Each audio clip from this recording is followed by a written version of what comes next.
মহিলা বলে হে সাহাবায়ে কেরাম, না না, ওই যুদ্ধের ময়দানে আমি আমার ছেলেকে দেওয়ার জন্য এসেছি। ওই যুদ্ধের ময়দানে আমার ছেলে যাবে, তোমরা আমারে বারণ করো না, করো না, করো না। তোমাদের বারণ আমি মানতেও পারি না, আমাকে নিষেধ করবা না, আমি আমার ছেলেকে যুদ্ধের ময়দানে পাঠাবো। একটু জোরে যখন মহিলাটা চিৎকার দিয়া দিলেন, মদিনাওয়ালা নবীর কানে যায় বাড়ি হয়ে গেল। নবী আমার বলে, কে সেই মহিলা, আমার সামনে আসতে দাও। ওই মহিলা ছোট্ট ছোট্ট ছেলেটারে নিয়ে নবীর দরবারে চলে গেলেন। নবী বলে, তুমি কি চাও? বলে, ও নবী আমার, আমার স্বামী আপনার প্রেমের সাগরে ডুব দিয়া তরবারি হাতের মধ্যে লইয়া নিজের তাজা রক্তগুলো জমিনের মধ্যে বিলীন করে দিয়া দিলেন। ও নবী আমার, মার ছোট্ট সন্তানটারে নিয়ে আসলাম, ও যুদ্ধের ময়দানে আপনার প্রেমের সাগরে ডুব দিয়া যাইতে চাই, একটু আপনি নিয়ে যাবেন, ও যুদ্ধের ময়দানে চলে যাবে। যাওয়ার পরে ওই জায়গায় সে আপনাদের সামনে যুদ্ধ করবে। নবী আমার বলে, ও মহিলা পারবে না, এত ছোট্ট সাহাবী, ও তো যুদ্ধের ময়দানে যেতে পারবে না, পারবে না, ও তরবারিও ধরতে পারবে না, এত ছোট, তরবারিটা তার চাইতে আরো অনেক পরিমাণ বড়। যাও যাও, এ ছোট্ট সাহাবী, ওয়াদা দিয়া দিলাম, তুমি চলে যাও, তুমি বড় হয়ে যাওয়ার পরে আমি নবী তোমাকেও সঙ্গে লইয়া যুদ্ধের ময়দানে উপস্থিত হয়ে যাব। কাফের মুশরিক যারা, এদের সাথে তুমি নিজেও বড় হলে যুদ্ধ করতে পারবা। এটা বলে বলে ওই মহিলাকে যখন বিদায় দেওয়ার জন্য নবী বলে, ওই মহিলা বলে, ও নবী আমার, না না, আমার ছোট্ট স্মৃতি যুদ্ধ করতে পারবে না, আমি জানি জানি জানি জানি, ভালো করেই জানি, ও তরবারিও ধরতে পারবে না, ও ঘোড়ার উপরে উঠতে পারবে না, ও যুদ্ধের ময়দানে আমি জানি ও যুদ্ধ করতে পারবে না গো নবী। কিন্তু ও নবী আমার, ওই যুদ্ধের ময়দানে যাওয়ার পরে কাফেরেরা আপনাকে মারার জন্য যখন ডান দিক দিয়ে মারবে, বাম দিক দিয়ে মারবে, আপনাকে সামন দিক দিয়ে মারবে, এরা তীর মেরে আপনাকে তীরের আঘাত দিয়া দুনিয়া থেকে বিদায় করার চেষ্টা করবে। ওই সময় আমার এই ছোট ছেলেরে, ও নবী গো, আপনার ডান দিকে লক্ষ্য করে করে ওই কাফের মুশরিক বেঈমানরা যখন আপনার দিকে তীর লক্ষ্য করে, তীর যখন মারবে, আমার ছেলেটারে আপনি ডান দিকে ধরে রাখবেন, আমার ছেলের গায়ে তীর পড়বে, নবী আপনার গায়ের মধ্যে তীর যাবে না। আবার কাফের মুশরিকেরা আপনার বাম দিকে লক্ষ্য করে যখন তীর মারবে, আমার ছেলেটারে লইয়া এরপরে আপনি বাম দিকে নিয়ে যাবেন, ওই ছেলেটার গায়ে তীর পড়বে, আমার নবী তীরের আঘাত থেকে বেঁচে যাবে। শুধু তাই না, তাই না, আমার এই ছেলেটাকে আপনি ঢাল হিসেবে ব্যবহার করবেন। তার বাবা যেই পথের প্রতীক হয়ে গেল, আমিও তারে ওই পথের প্রতীক বানাইতে যাই। ও নবী গো, যখন আপনার সামন দিকে বুকের মধ্যে তীর মারার জন্য ওই কাফেরেরা যখন মারবে, আপনি আমার এই সন্তানটারে সামন দিক দিয়া ধরে রাখবেন, আমার সন্তানের গায়ের উপরে তীর মারবে, এরপরে আমার নবী তীরের আঘাত থেকে বেঁচে যাবে। আমার সন্তানের পুরো বডিটা, আমার সন্তানের পুরো শরীর তীরের আঘাতে ঝাঁঝরা হয়ে যাবে, এরপরেও আমার নবী দুনিয়াতে বেঁচে থাকবে, আমার নবী সুন্দরভাবে থাকবে, সালামতে থাকবে। আমার সন্তান আমার নবীর কারণে বিদায় হয়ে যাবে, কাল হাসরের ময়দানে আমি বলতে পারবো, আল্লাহ, আমি দুনিয়াতে এক শহীদ স্বামীর স্ত্রী দুনিয়াতে ছিলাম, এরপরে আমার ছেলের মায়া করে করে ছেলেটাকে আমি বুকের মধ্যে রাখি নাই, ওই নবীকে বাঁচাইবার জন্য আমি আমার ছেলেকে জিহাদের ময়দানে পাঠিয়ে দিয়েছি। ও আল্লাহ গো, আমাকে কি এই উসিলায় মাফ করে জান্নাতের মধ্যে দেওয়া যায় না? ওই দিন আমি আল্লাহর কাছে বললে, আল্লাহ আমাকে মায়া করে এই উসিলায় হয়তো জান্নাতে দিতে পারে। সুবহানাল্লাহ, আর জোরে বলি সুবহানাল্লাহ। মহিলার এত কথা শোনার পরে নবী বলল অসুবিধা নাই, এরপরেও তুমি চলে যাও। ছোট্ট এই সাহাবীর পুরা জীবনের দাম আমি নবীর কাছে আছে। ও যখন বড় হয়ে যাবে এরপরে চলে আসবে। ওই ছোট্ট সাহাবী আমার কাছে আসার পরে এরপরে বড় হলে যুদ্ধে নিয়ে যাব। নবী মানতে রাজি না। মহিলাটা যত নবীরে বলে নবী যখন মানতে রাজি হয় না, ছোট্ট বাচ্চাটাকে নিয়ে নিয়ে রওনা হয়ে গেলে যাওয়ার পথে বাড়িতেও যাইয়া পৌঁছতে পারে নাই। প্রতিমধ্যে যাওয়ার পরে ছোট্ট বাচ্চাটা ওই মায়ের দিকে লক্ষ্য করে মাকে জানায় দেয়, ও মা বাড়িতে নিও না, আমাকে বিদায় দাও, বিদায় দাও, বিদায় দাও। ওই যে বিছানার মধ্যে আমি তোমার কাছে প্রতিশ্রুতিবদ্ধ হয়ে গেলাম, আমি তোমার কাছে ওয়াদাবদ্ধ হয়ে গেলাম। ও মা আমি এই জায়গায় তোমার কোলে থাকতে রাজি না, আমি চলে যাব যুদ্ধের ময়দানে গিয়ে আমার জিহাদ করা লাগবে। ও মা বিদায় দাও। আমার নবী যেই পথের প্রতীক হয়ে গেল আমিও সেই পথের প্রতীক হয়ে যাব। সাহাবায়ে কেরামরা আমার বাবার বন্ধুরা যদি যাইতে পারে আমি কেন যাইতে পারবো না? ওই মায়ের কুল থেকে লাফ দিয়ে নবীর দরবারে দৌড়ায়, নিজের তাজা রক্তগুলো জমিনের মধ্যে বিলীন করে দেওয়ার জন্য দৌড়ে যায়। আর নবীর সামনে যাওয়ার পরে নবী বলে, ছোট্ট সাহাবী আবার তুমি কেন আসলা? তোমাকে বিদায় দিয়ে দিলাম, কেন আসলা? বলে, নবী গো আমি এসেছি কেন আমায় যুদ্ধের ময়দানে নিবেন না? আমি যুদ্ধের ময়দানে যাব আর ওখানে যাই আমি জিহাদ করব। নবী আমার বলে, হবে না, আমি তোমার কাছে ওয়াদাবদ্ধ হয়ে গেলাম। ও ছোট্ট সাহাবী যাও যাও, তুমি যেদিন বড় হয়ে যাবা আমি তোমাকে সঙ্গে করে নিয়ে নিয়ে জিহাদের ময়দানে যাব। ও তখন আমার নবীরে মেসাল দেয়, আমার নবীরে জানায়া দেয়, ও নবী আমার আপনি যে বলেন আমি অনেক পরিমাণ ছোট, তাহলে আপনি আমার উদাহরণ শুনবেন। নবীকে উদাহরণ দেয়, আমি আমার মা যখন রান্না করে মায়ের পাশে আমি সুন্দর করে মায়ের সাথে বসে থাকি, আমি তাকায়া দেখি ওই চুলার মধ্যে আমার মা সাথে সাথে বড় বড় লাকড়ি গুলো দেয় না, আগে ছোট লাকড়ি দেয়, এগুলা দিয়ে এরপরে আগুন জ্বালায়, এরপরে আগুনের মাত্রাটা অনেক পরিমাণ বেড়ে যায়। ওই চুলার মধ্যে ছোট লাকড়ি দিয়ে আগে আগুন জ্বালায়, বড় বড় লাকড়ি দিয়ে আগে কোনো কাজ হয় না, কাজ হয় না। আমি ওই জায়গা থেকে পরিপূর্ণ শিখতে পেরেছি নবী আমার। ওই যুদ্ধের ময়দানে আমাকে যখন আপনি নিয়ে যাবেন, আমি যাওয়ার পরে আপনার সাহাবায়ে কেরামরা যারা বড় বড় মুজাহিদ, যারা যারা যুদ্ধের ময়দানে জিহাদ করে নিজের তাজা রক্তগুলো বিলীন করে দিতে চায় যারা, ও নবী গো এরা যুদ্ধের ময়দানে আগে যুদ্ধ শুরু করবে না, করবে না। আমি ওই যুদ্ধের ময়দানে সবার সামনে দাঁড়ায়া থাকবো।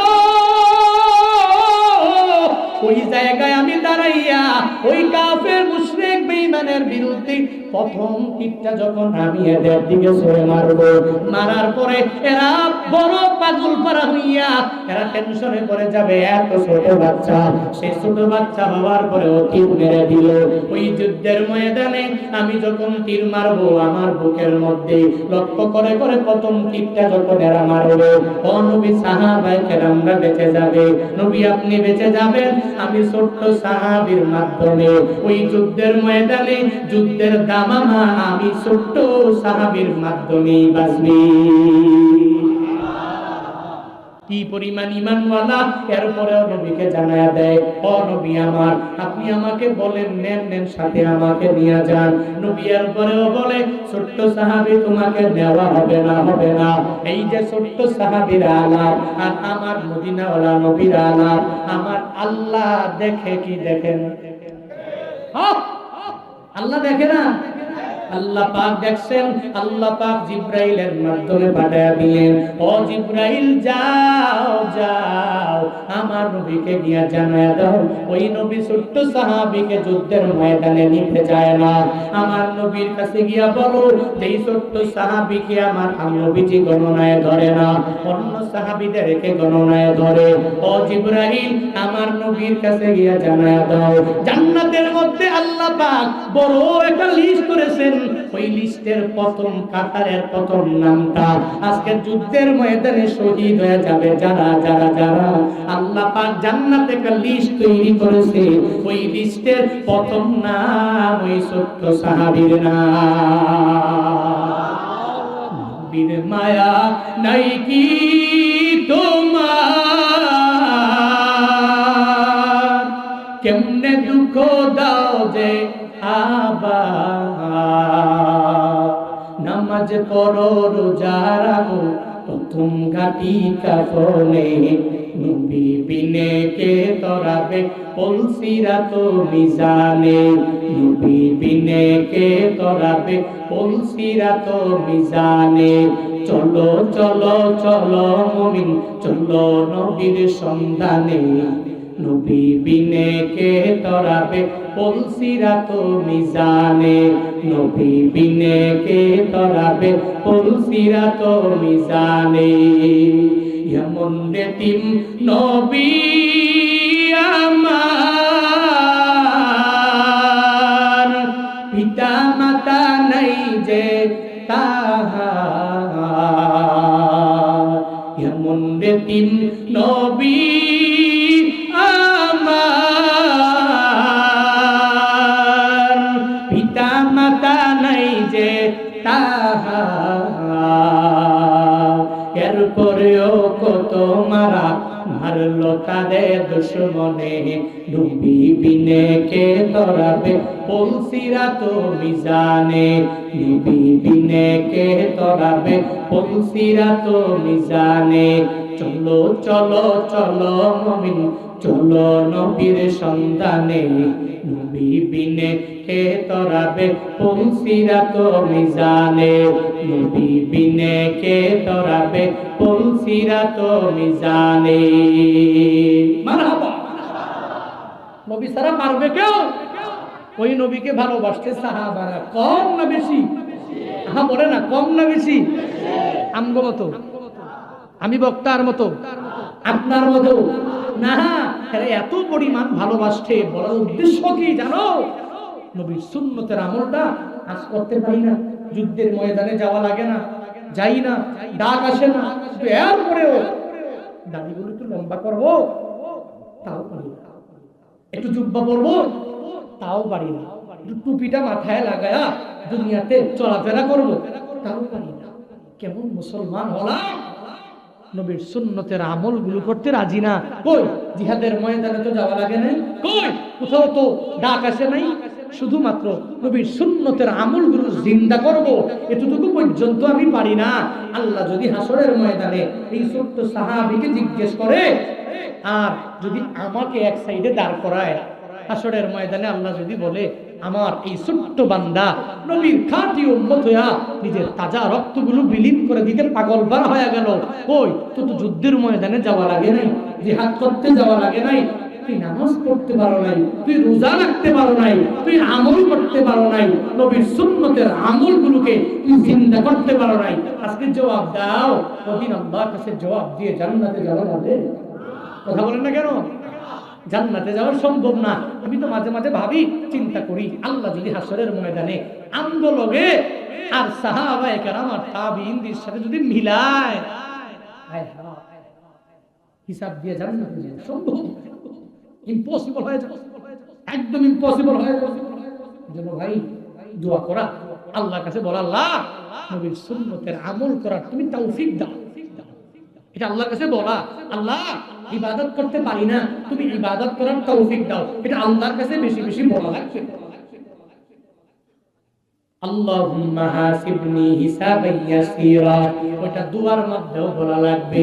নবী আমার শিখায়া দিয়া গেলেন, নবী মুনাজাতের মধ্যে পড়তেন, ও আল্লাহ আমার হিসাবটাকে তুমি সহজ বানায়া দিও। নবীর তো কোনো হিসাব নাই, এরপরে নবী কেন বারবার বলে, এরপরে নবী বারবার কেন করে? মাররাতান না, নবী মিরারান মিরারান মিরারান, একবার না, দুইবার না, 5 বার না, 10 বার না, নবী 100 বার, 1000 বার না, বারবার বারবার বারবার সহস্র অধিকবার ওই নবী ওই মুনাজাতের মধ্যে আল্লাহর কাছে দোয়া করে। এর মাধ্যমে আমার নবী দুইটা উদ্দেশ্য নিয়ে করে। শুধু তাই না, যেই নবীর জিন্দেগিতে কোনো গুনাহ নাই, এরপরেও নবী কেন বারবার তাওবা করে? সেই নবী নিজের তাওবার ব্যাপারে নবী নিজেই জানায়া দিলেন, ইয়া আইয়ুহান নাস ইন্নী আতুবু ইলাইহি ফি কুল্লি ইয়াউমিন মিয়াতা মাররা। হে মানব জাতি দলেরা, তোমরা আমার মাওলার দরবারে তাওবা করো। আমিও তো তাওবা করি। কয়বার জানুনি? একবার না, দুইবার না, তিনবার না, আমি নবী পুরা দিনে মিলাইয়া 100 বার আমার মাওলার দরবারে তাওবা করি। সেই নবীর আগে পিছে সব গুনাহগুলো মাফ হয়ে গেল। আজকে তোমার আমার এত পরিমাণ গুনাহ, এত পরিমাণ অপরাধ, নাই নামাজ, নাই রোজা, নাই যাকাত, নাই হজ, না কোনো আমল করতে পারলাম। এরপরেও আমার মতো অহংকারী আর কেউ নাই। এলাকায় অহংকার করে করে বেড়ালাম। আমার মতো আমলি কেউ নাই, আমার মতো বড় বক্তা কেউ নাই, আমার মতো ইলিমওয়ালা কেউ নাই, আমার মতো ভালো কথা বলনেওয়ালা কেউ নাই, আমার মতো সুরেলা কেউ নাই, আমার মতো মেম্বার এই ওয়ার্ডে নাই, আমার মতো চেয়ারম্যান এই উপজেলায় নাই, আমার মতো এমপি বাংলাদেশে আর একটাও হতে পারে না, আমার মতো মন্ত্রী। আমি সব, আমার পাওয়ার অনেক পরিমাণ বেশি। এই চিন্তা নিয়ে নিয়ে আশরাফুল মাখলুকাতের আগায়া যায়। এরা মনে করে আমি বড়, দুনিয়ার কোনো বান্দাই বড় না। অথচ ওই নবী কি সুন্দর করে মুনাজাতে নবী বলতেন, আল্লাহুম্মা জাআলনি সাবুরা ওয়া জাআলনি শাকুরা ওয়া জাআলনি ফি আইনি সাগীরা ওয়া ফি আ'য়ুনিন নাসি কাবীরা। ওই নবী মুনাজাতে দোয়া করতেন, হে মালিক, আল্লাহুম্মা জাআলনি সাবুরা, ও আল্লাহ তুমি আমারে সাবির বানায়া দাও, মানে ধৈর্য ধারণকারী বানায়া দাও। এরপরে নবী আমার মাওলার কাছে দোয়া করতেন, ও আল্লাহ তুমি আমারে শুকরগুজার বান্দা বানায়া দাও। হে সিরাজগঞ্জ শাহজাদপুরের মুসলমানেরা, নিজেকে যদি শুকরগুজার বান্দা বানাও, তাহলে আমার নবীর উপরে আমল করা হবে। ওই নবী কি পরিমাণ শুকরগুজার জানেন রে বান্দা? উহুদ পাহাড়টা পুরাটা স্বর্ণ দিয়া ভরাট করে করে আল্লাহ পাক দেওয়ার জন্য নবীকে ওয়াফার করে জানায়া দিলেন, ও নবী আমার, আপনার টাকা পয়সার জন্য কারো কাছে যাওয়া লাগবে না, দিনারের জন্য কারো কাছে যাওয়া লাগবে না। আপনার সামনে উহুদ পাহাড়, উমরা করার জন্য মক্কা মদিনায় গেছেন যারা, উহুদের পাহাড়টা ছোট না বড়? হ্যাঁ, এত পরিমাণ বড়। ওই উহুদ পাহাড় পরিমাণ স্বর্ণ দিয়া গলু দিয়া আল্লাহ পাক নবীকে দেওয়ার জন্য অফার করে। নবী আমার বলে, না না, ও আল্লাহ, আমার উহুদ পাহাড় পরিমাণ স্বর্ণ দরকার নাই। তুমি আমাকে যা দিয়েছো, আমি এক বেলার খাবার পাইলে আলহামদুলিল্লাহ বলে নিব, আর যদি খাবার না পাই আমি সবর ধরব। হে বান্দা, ডিপ্রেশনে পড়ার কোনো দরকার নাই, চিন্তার মধ্যে পড়ার কোনো দরকার নাই। একটু চিন্তা মুক্ত হয়ে বান্দা আমার আর তোমার সবার আগে যাওয়া লাগবে। এই যে এখন তো যুবকেরা একটু বিপদে পড়লে আত্মহত্যা করার জন্য চেষ্টা করে নেয়, নিজের বউয়ের সাথে একটু কথা কাটাকাটি হয়ে গেল, নিজে আত্মহত্যা করার জন্য পাগল পারা হয়ে যায়। আবার বলে এই জিন্দেগিতে আর কোনো মেয়ে ভালো লাগবে না, আর জিন্দেগিতে আমি প্রেম করব না। গতকালকে বয়ান শেষ করে যাওয়ার পথে হঠাৎ করে মোবাইলে ঢুকলাম, ঢুকতে দেরি একটা নিউজ পেয়ে গেলাম। কেমন নিউজ জানেননি? এই আপনাদের যুবকদের মতো জামালপুর এলাকায় বাড়ি, সদর উপজেলার এক যুবক, সে কয়েক মণ দুধ মাথার মধ্যে ঢালে, আর নিউজ রিপোর্টাররা যাইয়া তাকে জানায়, তুমি কেমন হয়ে গেলা, এত মণ দুধ তুমি কেন মাথার মধ্যে ঢালতে আরম্ভ করলা? কারণটা কি? ও নিউজ রিপোর্টারদেরকে জানায় দেয়, শুনে নাও, আমি একটা বিয়া করেছি, বিয়া করার পরে আমার এই মহিলাটা আমার কথা শুনে না, মাত্র 12 দিন পরে আমাকে ডিভোর্স দিয়া চলে গেল। আমিও নিয়ত করেছি আমার জিন্দেগিতে আর আমি বিয়া করব না, এই দুনিয়াতে আর কোনো মেয়েও আমার ভালো লাগে না, এই দুনিয়াতে স্বার্থপরে ভরা, এজন্য 7 মণ দুধ কিনে এনে এরপরে মাথার মধ্যে ডাইলা ডাইলা গোসল করে করে ও সবাইকে জানায় দেয় আমার স্ত্রী 12 দিনে যদি আমাকে ডিভোর্স দিয়া চলে যেতে পারে, তাহলে এই মেয়ে জাতিকে বিশ্বাস করা যাবে না, এই মেয়ে জাতিকে পশ্চিমকালেও কোনো ভালোবাসা দেওয়া যাবে না। ও নিয়ত করো মৃত্যু পর্যন্ত আমি আর বিয়ার পিড়িতে বসবো না, কোনো মেয়ের সাথে আমি প্রেম করবো না। এই যে যুবকের এই আত্মহত্যার মতো একটা বড় একটা সিদ্ধান্ত যুবক নিতে পারলো, আবার পুরো জিন্দেগিতে কোনো বিয়েও করবে না, ওই নবীর সুন্নতটাও মানতে সে রাজি না। এরপরেও সে জানায় দিল যে আমাকে এত বড় বিপদের মধ্যে ফেলায়া চলে গেল, মৃত্যু পর্যন্ত তার মতো কোনো মেয়েরে আমি ভালোবাসবো না, আমি বিয়েও করবো না। এত কি টেনশন তোমার? তুমি কেন আত্মহত্যার পথটা বেছে নাও? কেন বড় থেকে বড় একটা সিদ্ধান্ত নিয়ে নাও? কেন এত বড় ডিসাইড নাও?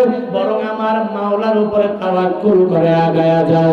হে বান্দা, তোমাকে আমার আল্লাহ যেই হালাতে রেখেছেন ওই হালাতে থেকে থেকে বান্দা চিন্তা ভাবনা করো। আল্লাহ পাক আমাকে হাত দিয়া দিলেন, অন্য একটা বান্দাকে হাত দেয় নাই। আল্লাহ পাক পা দিয়া দিলেন, আর একটা ব্যক্তিকে আমার আল্লাহ পা দেয় নাই। এরকম সমাজে আছে না নাই? নাই? আমি কত ভালো, সুন্দরভাবে আমি হাঁটতে পারি, আমি সুন্দরভাবে চলতে পারি, আমার হাত দিয়ে আমি খাইতে পারলাম, আমি সুন্দর করে আমার পা দিয়ে হাঁটতে পারলাম, কিন্তু একটা বারের জন্য শুকরগুজার করলাম না। লাম ইয়াশকুরিন নাস লাম ইয়াশকুরিল্লাহ। যেই বান্দা দুনিয়াতে আর কোনো মানুষের কৃতজ্ঞতা করে না, ও আমার মাওলারও কৃতজ্ঞতা প্রকাশ করে না। আল্লাহ পাকের কৃতজ্ঞ এক বান্দা তোমার আমার সবার হওয়া লাগবে। ওই নবী কি পরিমাণ শুকরগুজার, নবী বললেন এক বেলার খানা পাইব, আমি আলহামদুলিল্লাহ বলে বলে মেনে নিব, আর যদি না পাই আমার খাবার লাগবে না, আমি সবের নিচে হয়ে যাব। এক বেলা পাইলাম আলহামদুলিল্লাহ, আরেক বেলা পেলাম না তো নিজেকে সবির বানাবো। ওই নবীর গুণ, নবীর ইতাআত কেমনে করব? তো এই গুণে নিজেকে গুণান্বিত বানানো লাগবে কি লাগবে না? কথা বলেন না কেন? লাগবে কি লাগবে না? হযরত ওমর ফারুক আযম রাদিয়াল্লাহু তাআলা আনহু, গরম না নরম? হ্যাঁ, জান্নাতের সার্টিফিকেট পায় নাই, পাইছেন? পাইছে। পাওয়ার পরেও এই ওমর ফারুক আযম রাদিয়াল্লাহু তাআলা আনহু কি পরিমাণ শুকরগুজার নিজেকে বানিয়েছে। আবু বকর রাদিয়াল্লাহু আনহু জান্নাতের সার্টিফিকেট পেয়ে গেলেন, শুকরগুজার বানালেন। আলী রাদিয়াল্লাহু আনহু শুকরগুজার হয়ে গেলেন জান্নাতি হওয়ার পরেও। তারা যদি মনে করতেন ঠিক আছে আলহামদুলিল্লাহ জান্নাতের সার্টিফিকেট পেয়ে গেলাম, এখন নিজের মতো করে চলি, এখন নিজের মতো করে অপচয় করি, নিজের মতো করে যা মন চায় মন চাহি জিন্দেগি চালাই, পারতো না? কথা বলেন না কেন? আর আমরাই তো কি করি, সুযোগ একটু পাইলে বাপরে বাপ, যদি একটু 5 বেলার নামাজ আজকে পড়তে পারি, ও বাপরে বাপ, তার দাপটে চলাই যায় না। আমার মতো নামাজি এলাকায় বলে কি বলে না? আর যদি কোনোভাবে একবার উমরায় যাইতে পারে, হজ করতে পারে, পুরা এলাকায় জানানো লাগবে আমি হজ করছি। এক ব্যক্তি হজে গেছে, হজে যাওয়ার পরে 3 বার হজ করছে, একবার গেছে, 2 বার গেছে, 3 বার গেছে, বাসায় আসছে মেহমান। আসার পরে এবার ঘরের লোকদেরকে ডাক দিয়ে বলে না যে মেহমান আসছে, চা বানাও, পানি টানি দাও, ফল ফ্রুট দাও। তো ওই লোককে কেমনে জানাবে যে হাজী সাহেব? বলতেছে যে এই পরিবার, এই লোক আসছে, ওকে আমি যে 3 বারের সময় হজে গিয়ে যে কাপটা আনছি ওই কাপ দিয়ে চা দাও। মানে বুঝছেন নি? অল ইন ওয়ান, একের ভিতর সব বইলা দিছে। কত একটা ওটার মধ্যে ওই বেটা বুঝে গেছে, বাপরে বাপ, বেটা 3 বার হজ করে আমগো হজ, আমগো উমরা, আমগো আমল, আমগো নামাজ। হায় হায়, কি পরিমাণ অহংকার নিয়ে মানুষকে জানানো লাগে, রিয়া লৌকিকতা নিয়ে মানুষ জানবে, মানুষ দেখবে, আমাকে মানুষকে জানাইতেই হবে, এই চিন্তা। শুকরগুজার বান্দা হয়ে যাও, আল্লাহ পাকের শাকির এক বান্দা তুমি হয়ে যাও। কেমনে হবা? হযরতে মূসা, যেই বান্দা এমন কোনটা নাই মূসা নবীর ব্যাপারে জানে না, ওই মূসা নবী আল্লাহর সাথে দাঁড়াইয়া কথা বলে, কম বলে না বেশি বলে? কম বলে না বেশি বলে? মূসা নবী সিনাই পর্বতে দাঁড়াইয়া আমার মাওলার সাথে কথা বলে, এত পরিমাণ কথা, আল্লাহকে প্রশ্ন করে, আমার আল্লাহ জবাব দিয়া দেয়, আল্লাহকে প্রশ্ন করে, আল্লাহ জবাব দিয়া দেয়, আবার প্রশ্ন করে, আবার জবাব দেয়। আল্লাহকে এত পরিমাণ প্রশ্ন যে মূসা নবী করলো, অন্য কোন নবীরা আমার আল্লাহকে এত প্রশ্ন করার সাহসও পায় নাই, কোন নবীরা এত প্রশ্ন করেও নাই। ওই মূসা নবী সিনাই পর্বতের পরিমাণ অনেক বেশি হয়ে যায়, ও বলে আর টাকার দরকার নাই। আর একজন গরিব, ও বলে আমার টাকা লাগবে, টাকা লাগবে, টাকা লাগবে। একজনে পরিপূর্ণভাবে এত পরিমাণ জমি জামার মালিক, ও বলে আমার জমি জামার দরকার নাই। আর একজনে শুধুমাত্র বিটা নিয়ে চলাফেরা করে, ও বলে আমার দরকার। একজনের বড় কণ্ঠ, ও বলে এত কণ্ঠ আমার, আল্লাহ দরকার নাই, দেওয়ার দরকার নাই। আরেকজনের কণ্ঠই নাই, ও শুধু বারবার কান্না করে, ও আল্লাহ তুমি আমারে কণ্ঠ দাও। একজনের শুধু ছেলে মেয়ে, ছেলে মেয়ে, ছেলে মেয়ে, 10-15টা সমানে হয়ে গেল। আরেকজনের একটাও নাই, ও বলে আল্লাহ আর দরকার নাই। আরেকজন বলে আমার দরকার, ও আল্লাহকে সন্তান দিয়া কলিজা ঠান্ডা করে দাও। আমগো দেশ, আমগো সমাজ এমনিতেই তো চলে। একজন ধনী বলে, ও মূসা তুমি আমার আল্লাহকে জিগাইবা, আমার এত ধন সম্পদ আমার, আমি কি কাজ করলে আমার কমে যাবে। গরিব মহিলা বলে আমার ধন সম্পদ নাই, আল্লাহকে গিয়া জিগাইবা, ওই আল্লাহ পাক আমি কি কাজ করলে আমার ধন সম্পদের পরিমাণ বাড়ায়া দিবে। ওই মূসা নবী আল্লাহর কাছে যাওয়ার জন্য সিনাই পর্বতে কথা বলবে রওয়ানা। যাওয়ার পরে ত্রিমুখী রাস্তা চলে আসলো। ওই রাস্তার মধ্যে এক আল্লাহর বান্দা বসে বসে ওখানে ভিক্ষা করে, তার 2টা হাত নাই, তার 2টা পা নাই, ওখানে বসে আছে। মূসা নবীর কাছে জিগায়, ও মূসা নবী, চোখের পানি ফালায়া ফালায়া ফালায়া ডাক দেয়, মূসা রে আমার মাওলার সাথে গিয়া গিয়া গিয়া কথা বলবা, আমার 2টা হাত নাই, এই 2টা পা আমার আল্লাহ দেয় নাই। ও মূসা রে আমার যে হাত নেই, পা নাই, আমি তো আমার মাওলার কাছে যা যা ওই বিষয়ে বলবো, তবে হাসরের ময়দানে বলবো। তুমি আল্লাহর কাছে প্রতিদিন গিয়া গিয়া সিনাই পর্বতে দাঁড়ায়া কথা বলো, ওই আল্লাহকে জিগাইবানি আমার আল্লাহ কেন আমারে 2টা হাত দেয় নাই, আমার আল্লাহ কেন আমারে 2টা পা দেয় নাই। এই সমাজে যাদের হাত নাই, পা নাই, ও বুঝে হাতের কি পরিমাণ দাম। আল্লাহ যদি কোনো একটা অ্যাক্সিডেন্টের মাধ্যমে তোমার ডান পা নিয়ে যায় অথবা বাম পা নিয়ে যায়, তখন তুমি বুঝবা এই হাতের কেমন দাম, এই পায়ের কি পরিমাণ দাম, ওই সময় বোঝা যাবে। থাকতে দাম দাও না, চলে গেলে কান্না করলেও আর আসবে না, ঠিক কিনা?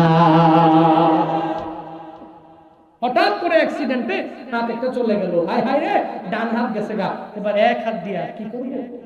চলতেছি চলতেছি, অ্যাক্সিডেন্টে যাওয়ার পথে ডান পা নাই অথবা বাম পা নাই, এবার বুঝবো এই পায়ের কি পরিমাণ মর্ম, এই হাতের কি পরিমাণ মর্ম, এই চোখের কি পরিমাণ মর্ম, এই কানের কি পরিমাণ মর্ম।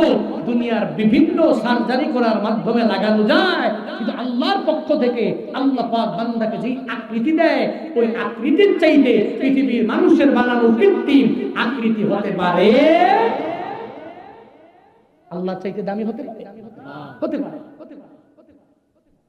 যাদের 2টা হাত নাই, পা নাই, ও বুঝে হাতের কি পরিমাণ দাম, ও জানে পায়ের কি পরিমাণ দাম। এজন্য তো হাত নাই, পা নাই যে বান্দা, ও শুধু আল্লাহর কাছে বলে, আল্লাহ তুমি আমারে কেন হাত দিলা না, আল্লাহ তুমি আমারে কেন পা দিলা না। সৌদি আরবের এক কনফারেন্স আমি দেখতেছিলাম, দেখার সময় ওই কনফারেন্সের মধ্যে এক অন্ধ ছেলেকে নিয়ে আসা হলো, যাদের 2টা চোখ নাই, ওকে হাজির করা হলো। ওই অন্ধ ছেলেটাকে যখন সামনে নিয়ে আসে, সাংবাদিকরা সবাই মিলে মিলে জিগায়, ও অন্ধ রে তোমার যে 2টা চোখ নাই, আল্লাহ যে তোমারে 2টা চোখ দেয় নাই, তুমি কি আল্লাহর কাছে একটা বারের জন্য কি চাও না? একটা বারের জন্য কি মুনাজাত ধরে ধরে আমার আল্লাহর কাছে বলো না, ও আল্লাহ তুমি আমারে 2টা চোখ ফিরাইয়া দাও। আল্লাহ তো যার চক্ষু নাই ও চাইলে আল্লাহ দিয়া দেয়, আল্লাহ যার হাত নাই ওই আল্লাহ পূর্ণাঙ্গভাবে তার ক্ষমতা দিয়া দেয়। যেই বান্দার পা নাই আল্লাহর কাছে চাইলে তো আল্লাহ দিয়া দেয়। ওই চক্ষু নাই অন্ধ শিশুটাকে যখন সাংবাদিকেরা জিজ্ঞাসা, তুমি কি আমার মাওলার কাছে একটা বারের জন্য কি চাও না? ও আল্লাহ, আমার দুইটা চক্ষু নাই, তুমি চক্ষু আমারে ফিরাইয়া দাও। তুমি কি আমার মাওলার কাছে চাও না? তুমি কি আমার আল্লাহর কাছে বলো না, ও আল্লাহ তুমি আমার দুইটা চক্ষু ফিরাইয়া দাও? আল্লাহর কাছে কি চাও না? ও সাথে সাথে সাংবাদিকরে বলে না, আমি আমার মাওলার দরবারে চাই না, এই দুইটা চক্ষুর আমার কোনো প্রয়োজন নাই। হায় হায়, কেন কেন? তুমি কেন আমার মাওলার দরবারে চাও না? ওই সময়ে ওই ছোট বাচ্চাটা ওই জায়গায় এতগুলা মানুষের সামনে ও সবাইকে জানায় দেয়, শুনে নাও হে সাংবাদিকেরা, আমার মাওলার দরবারে আমি চাই না। কেন জানোনি? আল্লাহ হাসরের ময়দানে আমাকে যখন জিজ্ঞাসা করবে, হে আমার বান্দা, আমি তো তোমাকে দুনিয়াতে দুইটা চোখ দেয় নাই, তো তুমি আমার কাছে এখন কি চাও? আমি ওই হালাতে আমার আল্লাহর কাছে ওই সময় আমি বলবো, ও আল্লাহ, তুমি আমারে হাত দিয়েছো, পা দিয়েছো, আমাকে দুইটা চক্ষু তুমি আল্লাহ দাও নাই। এই চক্ষু দিয়ে আমি আমার মা দেখতে কেমন আমি দেখি নাই, এই চক্ষু দিয়ে আমার বাবার মাধ্যমে আমি দুনিয়াতে এসেছি, বাবা দেখতে কেমন আমি দেখি নাই, আমার বাবার চেহারা আমি দেখলাম না, আমার মায়ের চেহারাও আমি দেখলাম না, আমার পরিবারে এতগুলো সদস্যের চেহারাও আমি দেখতে পেলাম না। ও আল্লাহ, এজন্য আমার আর কোনো আফসোস নাই, আমার আর কোনো চাহিদা নাই। আমি যে তোমার কাছে চলে আসলাম, এই পুরো দুনিয়াতে আমি একটা বারের জন্য চোখে দেখতে পাই নাই, কিন্তু একটা বারের জন্য আমি আল্লাহ তোমার কাছে চাই নাই।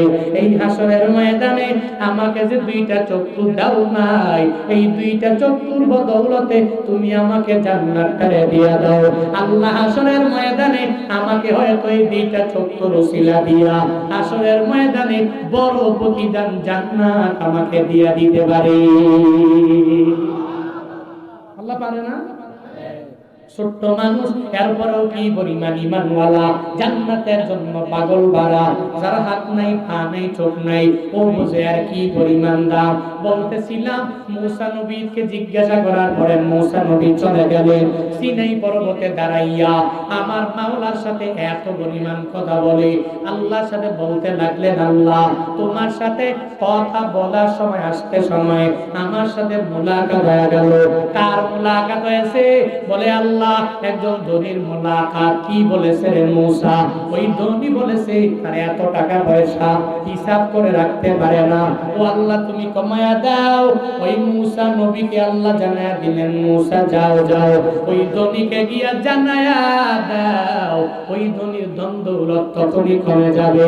ও যদি এই নিয়ামত পাওয়ার পরে আলহামদুলিল্লাহ না বলে, এই নিয়ামত পাওয়ার পরে যদি আল্লাহর দরবারে শুকরগুজার বান্দা না হয়, ও যদি নিজের টাকা থেকে যাকাত না দেয়, ও যদি দান না করে, তাহলে অটোমেটিক্যালি তার টাকার পরিমাণ কমে যাবে, অটোমেটিক্যালি তার সম্পদের পরিমাণ কমে যাবে। দুনিয়াতে যারা টাকা পয়সা হওয়ার পরেও যাকাত দাও না, দুনিয়াতে যারা টাকা পয়সা হওয়ার পরেও দান করো না, আল্লাহ দিয়েছে মৃত্যু পর্যন্ত আল্লাহ তোমার কাছে রাখবে না। যাকাত না দিলে আল্লাহ এই টাকা পয়সা গুলো নিয়ে চলে যায়, চলে যায়, চলে যায়। ও মুমিন কামেল, ও সিরাজগঞ্জের মুসলমানেরা, ও আমার নবীর খাঁটি খাঁটি উম্মতেরা, টাকা পয়সা হয়েছে যাকাত দেওয়া বাদ দিবা না, যাকাত গুলো দিয়া দাও। যাকাত দিলে ধন কমে না, ওই সম্পদের পরিমাণ বাড়ায়া দেয় একজন, চিল্লা বলা পারে না। কে বাড়ায়া দেয়? সন্দেহ আছে? যাকাত দিলে সম্পদ কমে না, অটোমেটিক্যালি। এরপরে বিয়া, বিয়া করে না অনেকে, বউরে খাওয়া মুখে, চালা মুখে, ভয় পায়, ডিপ্রেশনে পড়া লাগবে, সন্তান বাড়বে, লোক সংখ্যা বাড়বে, এই চিন্তা নিয়ে দেখবেন মাঝে মাঝে কিছু ব্যক্তি, কিছু কিছু যুবকরা ওরা নিজেরা বিয়া করে। বিয়া করো, বিয়ে করার পরে বরকত হবে, বরকত হবে, বরকত হবে, অবশ্যই হবে।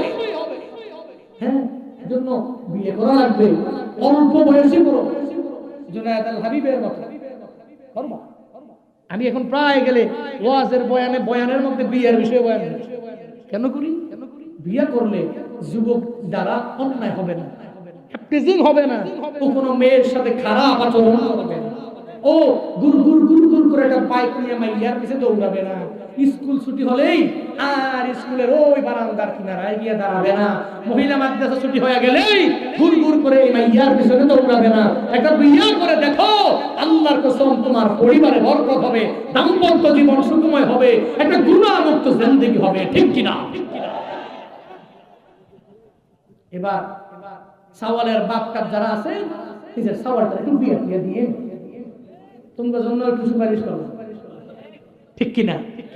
ওর দ্বারা অন্যায় হবে না। আমাদের সমাজে এখন তো বিয়েটাকে গুরুত্ব দেওয়া হয় না, একেবারে সুন্দর করে প্রতিষ্ঠিত হইয়া দুই পায়ে খাড়াও, তো দুই পায়ে খাড়ায় আছে, দুই পায়ে খাড়াও, 40 বছরে গিয়া বিয়া করো, 35 বছরে বিয়া করো। এই যে মা বাবা সন্তানকে ইচ্ছা করে এই সন্তানের কামাই খাবে, এই চিন্তা নিয়ে সন্তান যদি বিয়ে না করান, সন্তান বিয়ে করলে উল্টাপাল্টা হয়ে যাবে, ওর বউয়ের কথা মানবে, ওর শাশুড়ি হয়ে যাবে, বুদ্ধিদাতা অনেকেই হয়ে যাবে, বুদ্ধি দিবে, এই চিন্তা নিয়ে যদি ছেলেকে বিয়ে না করান, খোদা কসম করে বলি 30 বছর বয়স পর্যন্ত ও যত অন্যায় করবে এর একটা দায়ভার আপনার কাঁধের উপরেই পড়বে। এজন্য অল্প সময়ে বিয়ে করা লাগবে যুবক, পারবেন ইনশাআল্লাহ? উল্টাপাল্টা না, এটা হালাল হয়েছে নাকি নবীর সুন্নাত অনুযায়ী এরপরে করা লাগবে। আল্লাহ পাক সেই তৌফিক দান করুন। এবার হুজুর বলছে বিয়ে করতে, বাড়িতে যায় টেলিফোন করে প্রেমিকারে বললেই হবে না, চলো পালিয়ে যাই। এই পালানো সম্পর্কের বিয়ে তো আমাদের সমাজে এখন অনেক পরিমাণ, এটা না, তোমার আব্বা আম্মাকে বলো, তোমার পরিবারকে বলো, তোমার গার্ডিয়ানকে বলো, এরপরে বলে কয়ে সুন্দর করে একটা সুন্দর ভাবে সবার অনুমতি ক্রমে একটা সুন্দর বিবাহ বন্ধনে নিজেকে আবদ্ধ করো, পরিবারে অর্থ থাকে। মা বাবার মনে আঘাত দিয়ে না যুবক, আঘাত দিয়ে, আঘাত দেওয়া যাবে না, বুঝায়া শোনায়া, হ্যাঁ বাপ বিয়া লাগবে নাকি আবার যৌতুক নেবে তোমরা? হ্যাঁ, যৌতুক লওয়ার তো বিভিন্ন কায়দা আছে, ওই যে দেখতে আসলে পরে বলে যে ওই যে ঘটককে শিখাইয়া দেয়, আমার ছেলের কিন্তু অনেক কিছু লাগবে, ওর চাহিদা হলো ও মেয়ের বাড়ির কাছ থেকে অনেক কিছু নিবে।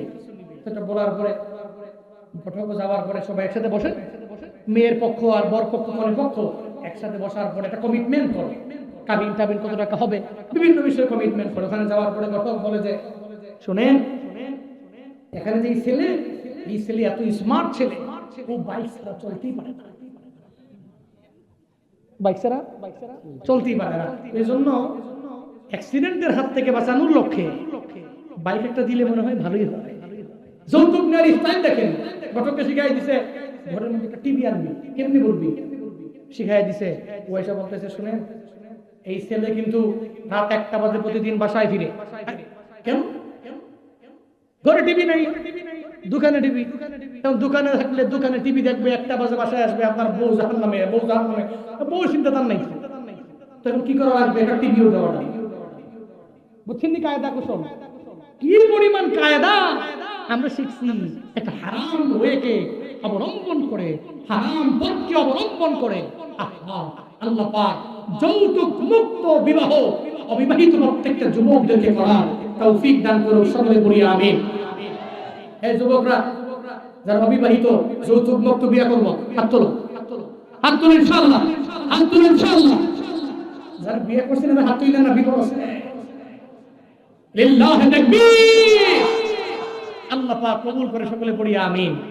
বিয়ে একটা কইরা আবার দ্বিতীয়টা করার জন্য যাবেন, বাংলাদেশের এমন কোনো মেয়ে নাই আপনাকে আরেক মেয়ের কাছে বিক্রি করবে। এটা সৌদি আরব হলে হবে না।